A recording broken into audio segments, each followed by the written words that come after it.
Você sabe o que é a prevenção de recaída? O que é, Jean? O próprio nome fala, né? A gente prevenir algo para não acontecer, a gente está fortalecido, aprender a lidar com as situações, com as diversidades da vida e manter a sobriedade, manter com propósito. E eu não estou falando só de droga, né? Para qualquer compulsão também. Eu estou aqui com o especialista, o psicanalista Jean-Claude Helsel, do livro Da Escuridão ao Despertar, e nós vamos agora falar no De Papo com Alexandre e Daniel sobre esse tema. Então, vem com a gente.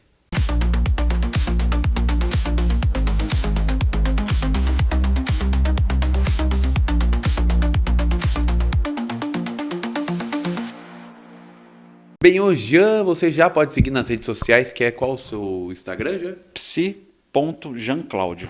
psi.jeanclaude, isso? Jean-Claudio, é isso mesmo, tá fácil de achar. E você viralizou nas semanas passadas, né? Deu que falar o assunto sobre maconha, né? Ainda muito polêmico, ainda muito romantizado por algumas pessoas.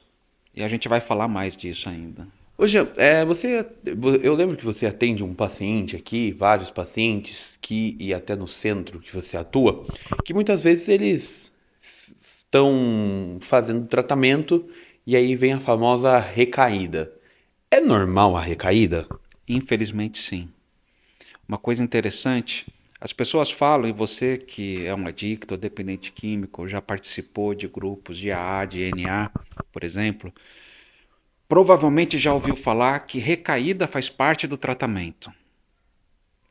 Faz parte do tratamento. A partir do momento que você quer ficar sóbrio, que você está em recuperação, que é diferente você estar em tratamento de estar em recuperação.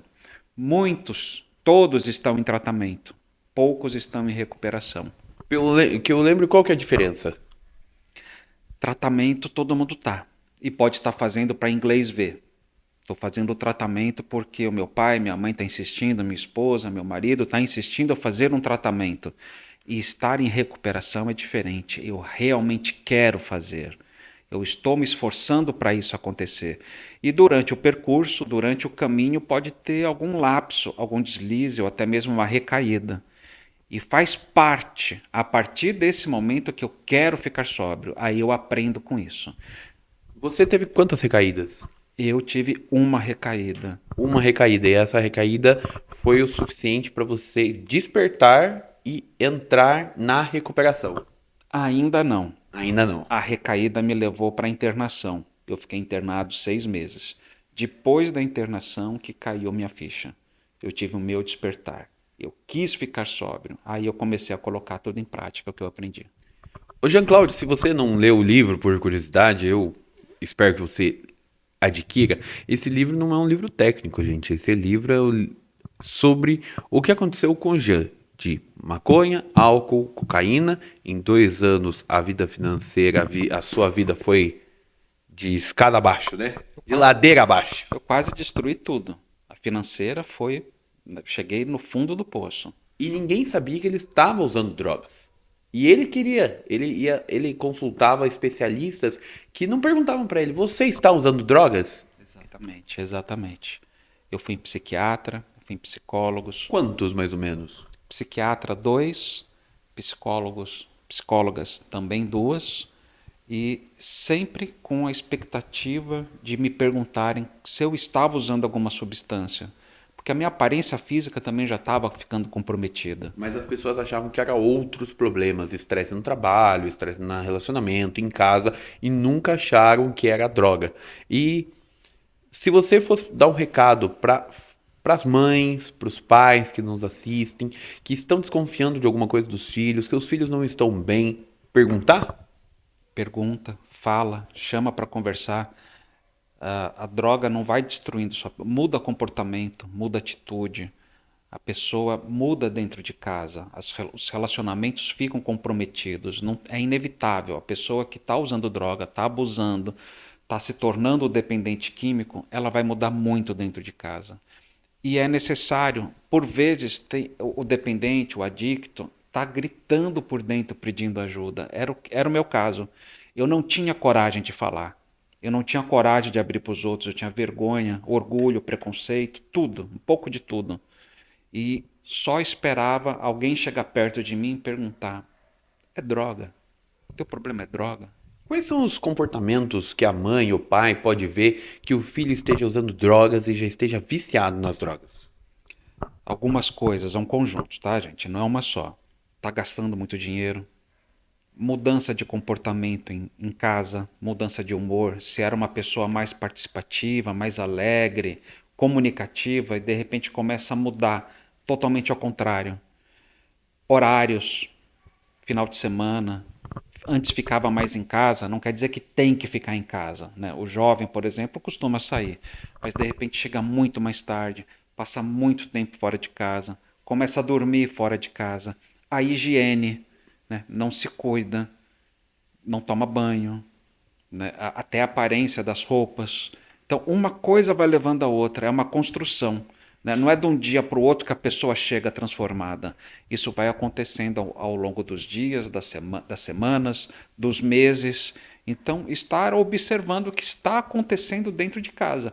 E eu estou falando de jovens, no meu caso, eu tinha 37 anos. Então, eu não era tão jovem assim. Então, é um preconceito também falar que é só jovens. Não. Adultos, homens, Qualquer mulheres. pessoa que mude bruscamente o comportamento, é, se você era diferente, se você falava mais, agora você está mais fechado num quarto, se você está mais triste. É claro que não. Claro que pode ser droga, pode ser, mas pode ser uma depressão, pode ser um término. Mas eu acho que a melhor maneira de estar bem com as pessoas é perguntar se está tudo bem. Sim, se comunicar. Se você é um ente querido teu filho, tua filha, teu marido, tua esposa, qualquer um que está dentro da tua casa, você quer o bem. Pergunta, se comunica. Não é julgar, não é apontar o dedo na cara. Ah, é droga? Não, conversa. Chama para conversar. Pode ser até comer McDonald's todos os dias fora de casa, mas que pergunte se tá tudo bem. A importância da pergunta, né, Gil? Sim, sim. O quanto a gente se isola, e não estou supondo, estou falando também com fato verídico. O quanto eu me isolei, impedindo que os outros se aproximassem de mim. E ao mesmo tempo eu queria ajuda. Eu gritava por ajuda. Quando você tava, eu não lembro se eu li isso, não lembro. Quando você tava nos 2 anos de uso contínuo, você resolveu assim do nada parar? Falar, "Ô, eu vou parar. Hoje eu vou parar, eu vou parar por hoje só, mas recaiu do mesmo jeito? Eu não consegui parar. Eu queria parar, eu estava tendo prejuízos. Na verdade, eu não queria parar, eu queria diminuir. Mas você não conseguia diminuir. Até o despertar, não conseguia. A compulsão era muito forte, a adicção muito forte. Eu usava o dia inteiro, eu não conseguia ter pausas, eu não conseguia fazer pausas. Pessoas que você está me falando, ah, mas eu não tenho problema. Que bom, graças a Deus que não tem problema. Mas infelizmente, uma parcela desenvolve a dependência química, desenvolve a compulsão, a adicção e não consegue ter controle. Álcool, maconha, cocaína, tudo aqui, tá, pessoal? Não é maconha, não é cocaína. É todas as drogas lícitas e ilícitas, tá bom? Até o cigarro. Tem gente que fuma uma carteira por dia, não é? A compulsão do cigarro, o vício do cigarro é o mais difícil, sabia? Eu não sabia. Sim, né? Pode procurar aí na literatura. Tem gente que vai falar, ah, mas está inventando. Não, gente, eu não estou inventando. O vício do cigarro é mais difícil de superar do que da cocaína. Aí eu ouvi, diz que você quer sentir como que uma pessoa viciada em cocaína, ela age. Falar, não sei se é verdade, se você ficar 2 horas sem o celular. Se você descobrir que você é compulsivo com o celular, se você ficar doido, igual, diz que é a mesma coisa com a cocaína. Como que você se sentia, Jean, quando você estava viciado e não tinha cocaína por perto? Infelizmente, foram poucas vezes que eu não tinha cocaína. Infelizmente, por quê? Porque se eu não tivesse, quer dizer que eu não ia usar. Mas, infelizmente, eu sempre estava munido. Poucas vezes eu não tinha. E como que era nesses poucas vezes? Eu saía para comprar, não pensava duas vezes. Sua vida era 24 horas pensando na cocaína. Vivendo a cocaína. Eu vivia a cocaína. Não fazia outra coisa sem a cocaína. Eu fui pra lá desse papo antes de entrar na recuperação, no tratamento na recaída, por quê? Pra você entender a história, se é a sua primeira vez aqui, é a história do Jean. Porque é uma pessoa que tem propriedade na fala, é uma pessoa que se tratou, é uma pessoa que tem na recuperação dela. 13 anos na recuperação. 13 anos que está sóbrio, com uma recaída, com uma internação e agora dá palestra para todo o Brasil. Ele ajuda você que está com esse problema na sua família, você jovem que quer largar a maconha. Ele tem um paciente que eu conheci esse paciente aqui, ele mora fora do Brasil e ele, não vamos falar o nome dele nem nada, mas ele era viciado em maconha, hoje não é mais. Tá no seu processo. Tá no seu processo. E você vê a importância de ter um profissional. Ele fez psicanálise, ele fez PNL e ele está estudando psicologia. Então, você que é contra o que ele fala, entenda que ele tem propriedade do mesmo jeito que você estuda e acha que maconha não faz mal. Respeita a opinião dele. Só que eu vou te falar que eu estou mais no lado dele do que a de vocês que defendem. Por quê? Porque eu vejo que as drogas fazem mal, tão mal para as famílias. Como que ficou sua mãe quando soube que você era um adicto? Ah, Alexandre, ficou destruída. Quando Ficou e destruída. seus amigos quando descobriram, a sua família descobriu quando você era um drogado? Foi bem ruim para mim. Eu ver o quanto de sofrimento eu trouxe para as outras pessoas. Meus amigos choraram, ficaram tristes. Graças a Deus, eu só tenho a agradecer a eles porque nenhum dos meus amigos desistiu de mim ou me abandonou. Eu tive colegas de trabalho que se afastaram, ok, é uma escolha, uma opinião, um julgamento, cada um tem o seu. Mas a minha família e os meus amigos, graças a Deus, nunca me abandonaram e isso foi combustível para eu continuar. Quanto de dinheiro você gastou nessa brincadeira toda? De prejuízo financeiro, Prejuízo financeiro. eu vou te falar um número de 13 anos atrás. Foi quando eu parei de usar. Eu tinha 3 cartões de crédito estourados, cada um R$ 15.000. Eu tinha empréstimo da conta corrente, empréstimo não, limite da conta corrente estourado, mais uns 15, R$ 20.000, e mais empréstimo em torno de R$ 20.000, Uns 100 mil a 150 mil reais. uns R$ 100.000. E você diz que droga é bom? Se droga não fosse bom, o nome não era droga, né? Seria bom. Droga, como a gente já falou, é bom, não é? Infelizmente, usar droga é bom. Esse é o perigo. Esse é o que eu falo. Isso é o que eu falo em palestras, em tratamento. Trazer para a realidade. Ah, a droga mata. Aí o jovem vai lá e experimenta maconha. Eu falo, eu não morri? Então mentiram para mim. Deu até um barato, eu gostei. E foi isso que aconteceu comigo. Eu voltei lá e repeti, e não morri.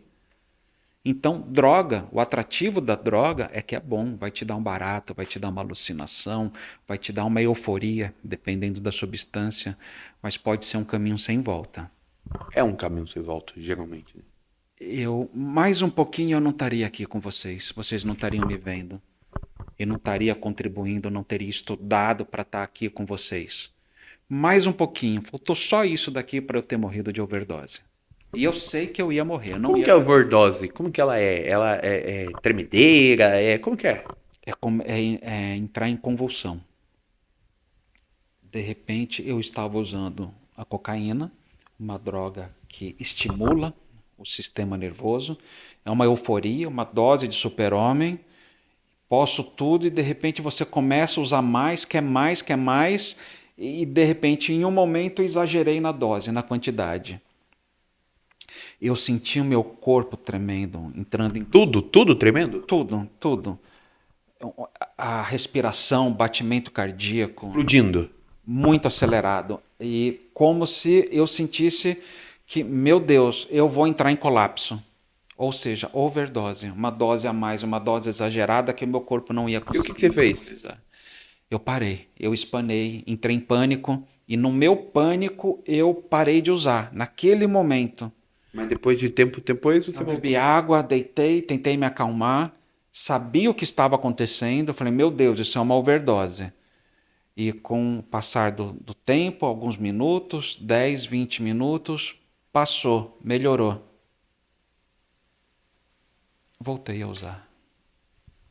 E na recaída, Jean, você estava na clínica, foi internado na clínica, né? Sua mãe te internou na clínica, você saiu dela, achou que ia dar conta, sozinho, e aonde apareceu de novo a recaída? Eu estava em tratamento, já no hospital dia. Por quantos meses? 5 meses. E ali eu resolvi me testar. Ainda ia usar.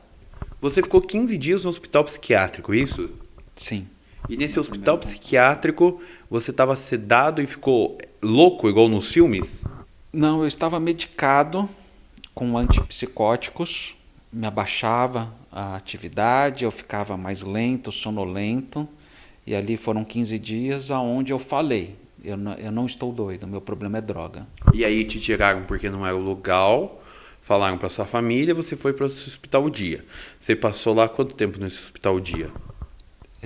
Era previsto um tratamento de 4 a 6 meses. Não tem regra meio estabelecido, depende do desempenho, a evolução de cada um. No 5º mês do meu tratamento, no hospital dia, eu resolvi me testar. Qual que é o risco de testar um adicto? Um drogado, vamos lá. Vai dar ruim. Não tem jeito. Se eu sou um dependente químico, um adicto, e vou me testar, o teste vai dar ruim. Eu já sei, eu sou compulsivo, eu tenho problema. Eu sou, né, como falo, eu sou um nóia, eu sou um drogado, eu sou um dependente químico. Eu tenho que cair na realidade, eu não posso me testar. Eu fui me testar. Deu ruim. Toda vez que testa um dependente químico, dá ruim? Muito provavelmente. E o teste é ele sair na rua, já é um grande teste? Não. Eu ia para um barzinho. Quando eu estava lá trabalhando na instituição financeira, eu saía do trabalho, eu ia para um barzinho. E nesse barzinho, eu criei o roteiro, o local para eu me drogar. Eu bebia, tinha atividade, tinha uma mesa ali de sinuca, de bilhar, então eu criei o ambiente para isso. Você foi testar sabendo que você ia cair? Sim, eu caí de propósito. E por que você caiu de propósito? Porque eu ainda não tinha tido o meu despertar. Eu ainda ia usar. Eu queria usar. Então essas pessoas que querem sempre usar, que ficam lá 1 ano em tratamento, 6 meses de tratamento, depois sai de novo e usa usar, é porque não teve despertar dela? Não teve. Se você tem o teu despertar, você vai fazer tudo para ficar sóbrio. Você não vai se enganar, você não vai mentir para os outros, você não vai manipular, não vai criar situações e falar a situação me fez recair. Por exemplo, uma situação muito simples é brigar com os outros. Brigar não é, né? É brigar com o marido, com a esposa, uma discussão com o pai, com a mãe, e sair e falar, eles me irritaram, eu recaí. Você fez isso acontecer. Sempre é culpa da pessoa na recaída. Sim. Nunca é do outro. A responsabilidade é minha. O outro, posso ter uma desavença, um atrito, mas o outro não me irritou, eu me irritei com o outro. E eu estou falando de um exemplo dessa situação. Eu não estava ainda com o meu despertar. Eu ia usar. Eu planejei a recaída. Eu fiz de propósito para recair. E o que levou a isso? Perdão. Eu ainda não estava convencido de querer ficar sóbrio. Por quê? Você estava magoado que te internaram? Muito. A internação me deixou muitos ressentimentos. Eu tive que trabalhar isso, especificamente depois. Mas você acha que a internação compulsória não te salvou? Salvou. Olha que interessante, me salvou. Mas todo esse processo, eu não tinha tido o meu despertar. Eu pensava ainda em usar, porque eu achava que dava conta. Eu achava que ia conseguir usar a cocaína sem problema, mas eu já era um dependente químico. A minha dependência química já estava muito instalada. Mas a mãe, sua mãe, as mães de todo o Brasil que estão perguntando agora, como que eu faço pro meu filho ter o tal do despertar que você fala? Você pode ajudar ele, apoiar, dar todas as condições, mas se ele não quiser ter o despertar, infelizmente não acontece. Mas é meu filho, já.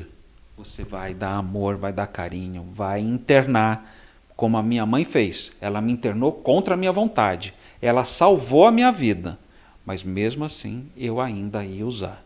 Você consegue ajudar a pessoa a ter o despertar dela? A gente vai conversar, vai refletir no assunto, quais são os problemas, que está te levando para a droga? O que a droga está representando hoje na tua vida? Que o dependente químico todos começam pelo prazer. Depois, a curiosidade, né? Começa com isso, a curiosidade. Mas o dependente químico ainda pensa quando tá na noia da cocaína. Por exemplo, usa todo dia. Usa lá. Quantos saquinhos você usava? São 24 horas, você usava 24 saquinhos? Alexandre, é complicado porque eu já não comprava de unidade. Você já tinha tabletão aqui já. O traficante já me vendia no atacado. De tanto que eu comprava, eu já comprava em Você quantidade. tinha em casa? Sim. Aqui na sua casa, aqui? Sim, sim. Você guardava tipo no armário? Sim, escondido na minha gaveta. E aí você ia, quando você ia pegar um negocinho lá e é isso. Exatamente. Levava para todos os Um lugares. tablete tipo de chocolate, assim, o maior. Não, né? Isso é bem. Falando de cocaína, isso é muito. É uma coisa absurda, né? Eu comprava. As pessoas compram um Saquinho, um pininho que vocês veem na rua. alguma coisa assim, né? Eu já comprava uma quantidade maior com o traficante. Um talento. Aqueles talentinhos que vende em padaria, essas coisas, um quadradinho assim. E durava quanto tempo? Alexandre, eu vou te falar a verdade. Eu não sei, porque chegava na metade, eu comprava mais. E era muito rápido, eu consumia muito. E na recaída você usou quanto? Na recaída, eu usei bastante. Num primeiro momento, eu comprei um negocinho. E quando você usou, o que aconteceu? Eu tive toda aquela euforia que eu estava procurando. E uma coisa que o dependente químico se engana, e isso é um grande aprendizado. A dependência química é progressiva, incurável e fatal. Progressiva, incurável, fatal. E fatal. O que é progressiva? Progressiva porque ela nunca regride. Eu estou falando de dependência química. Ela cria uma marca. Sabe quando a criança vai crescendo e a gente vai fazendo a marcação no batente da porta? Progressiva. Ela é progressiva. E em determinado momento, eu vou falar de mim, dar o meu exemplo. Quando eu parei o meu uso para começar o tratamento e fiquei 5 meses sóbrio no hospital dia, eu criei uma marca ali. Naquele dia que eu comecei a ficar sóbrio, uma marca. 5 meses de sobriedade, essa marca não mexeu, ela ficou estática. E hoje? Quando eu recaí, eu voltei para essa mesma marca, que era o quê? O meu nível de insanidade. Eu estava tendo mania persecutória, eu estava tendo alucinação auditiva, alucinação visual. Eu via coisas que não existiam. Eu escutava vozes, pessoas conversando, tramando contra mim, que não existiam. Progressiva? Incurável. O que é incurável? Incurável é uma doença que não tem cura, como a diabetes. A dependência química também não tem cura. Você, como é que a pessoa trata? Aprende a viver. Eu estou 13 anos sóbrio, estou muito bem, estou muito tranquilo. Você não está curado, você está aprendendo a viver, isso? Eu vivo, eu estou em tratamento, é como eles falam, eu estou em eterno tratamento. Como assim? Mas eu estou bem.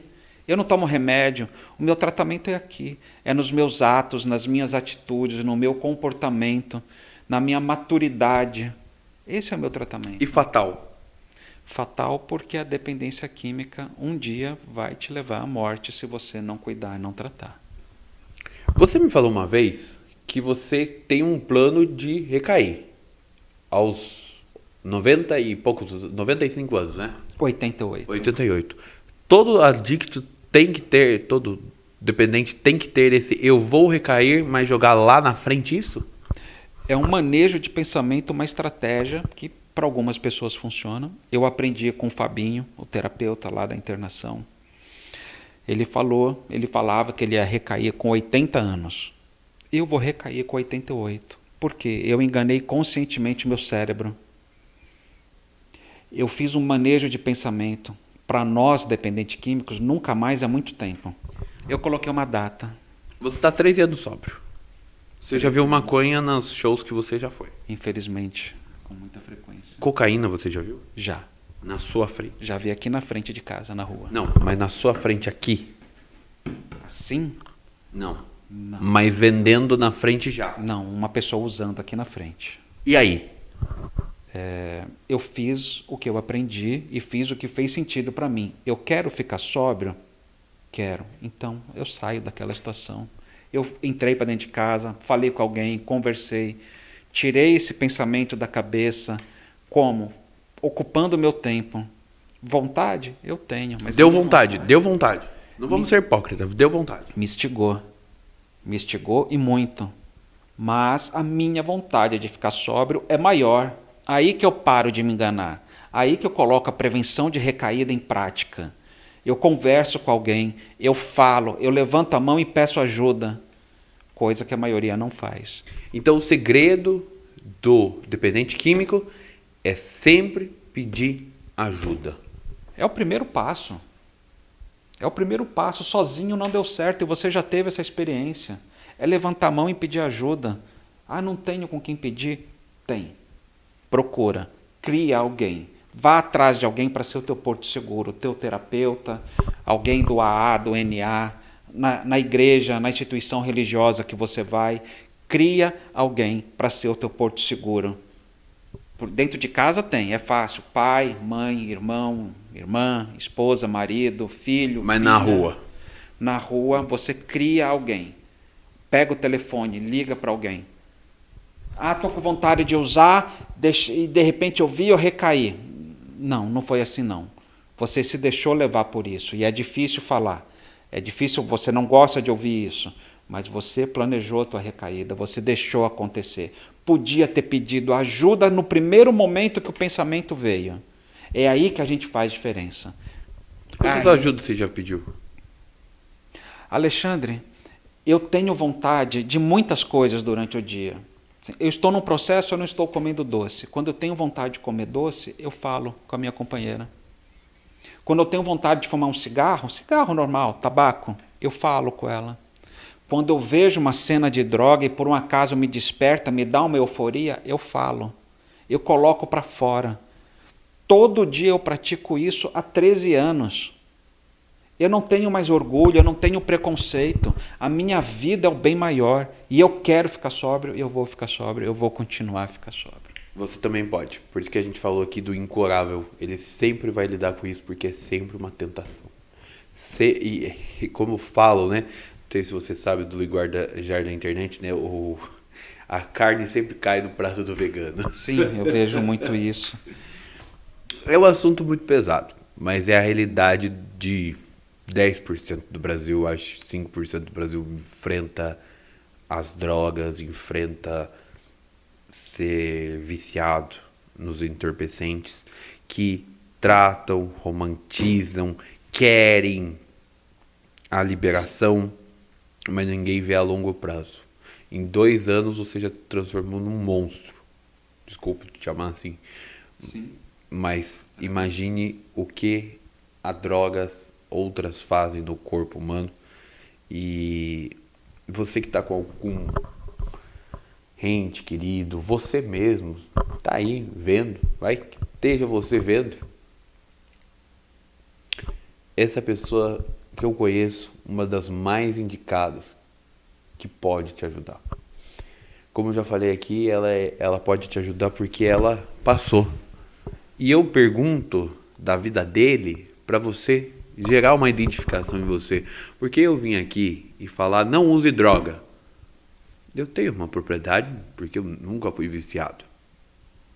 Mas como que eu vou ajudar uma pessoa que se eu nunca fui? Por isso que você aqui deve ter sentido a identificação dele. Visto o que ele passa.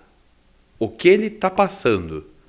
Por isso que até você deve ter, a pessoa em casa ou você mesmo aqui deve ter achado que ficou meio tenso. Ficou para mostrar para vocês que ele tem propriedade. Que ele não é uma simples pessoa que eu peguei e que fala. Não, ele viveu. E você pode sair disso.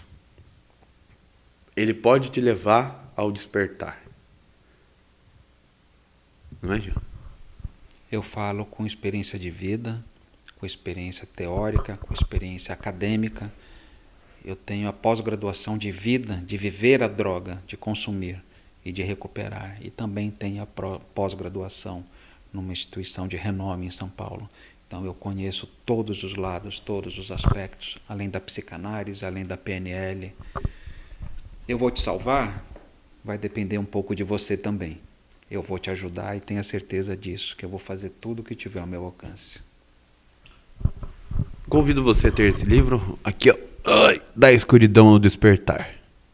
É um livro que, se você não tem isso na sua vida, dê graças a Deus. Vai conhecer a história de alguém que passou por isso.